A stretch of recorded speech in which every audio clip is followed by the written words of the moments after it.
Stephanie McFarland, Chairperson of the Public Affairs and Government Professional Section of the Public Relations Society of America.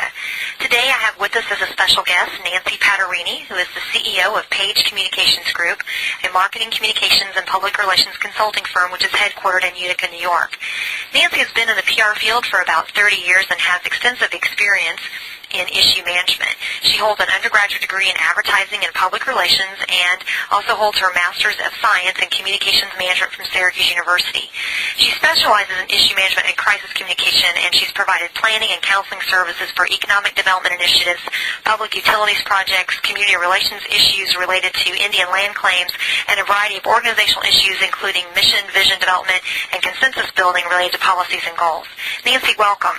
Well, thank you, Stephanie. Great to be here. Great to have you. This is a topic, issue management, that our members in a recent survey indicated that they would like more information on a routine basis.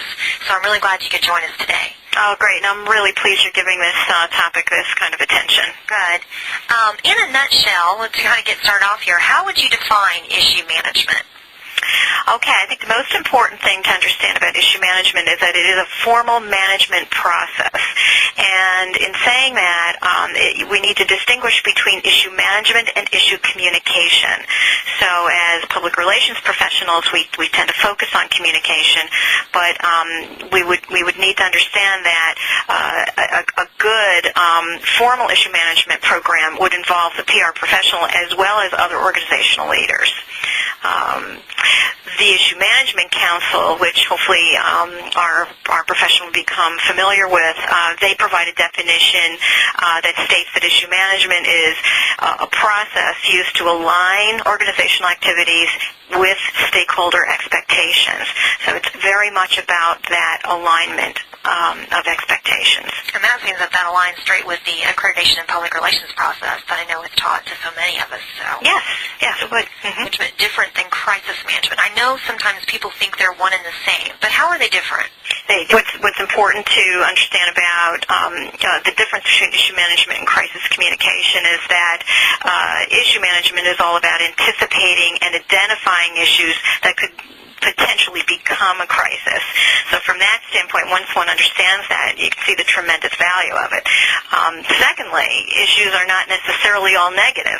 So a good issue management program could actually lead to opportunities for an organization, especially in terms of strengthening stakeholder relationships. Right, great.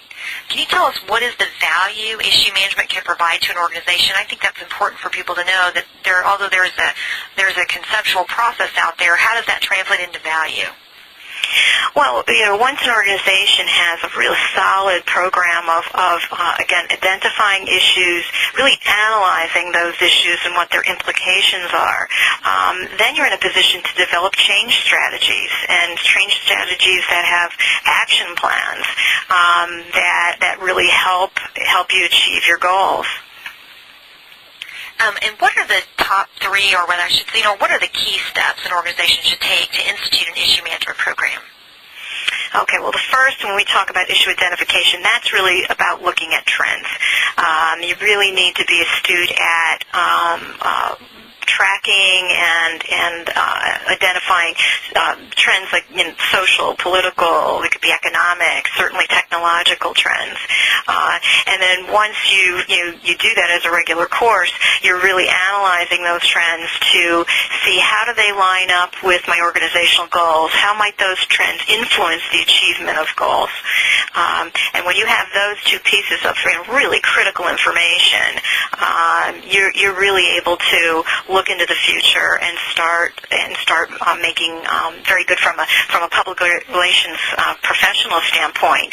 You really start understanding who your real stakeholders are and how to communicate with them.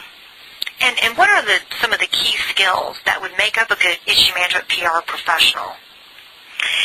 You really have to, and we are taught this in our formal PR education, we really have to be good environmental scanners and boundary spanners.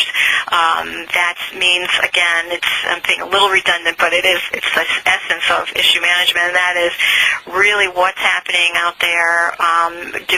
Can I read and and envision trends and anticipate trends, and then apply them back to how they might affect the organization. The other is being a really good collaborator. The PR professional's ability to collaborate with other organizational leaders and collectively track and develop an issue management strategy is essential.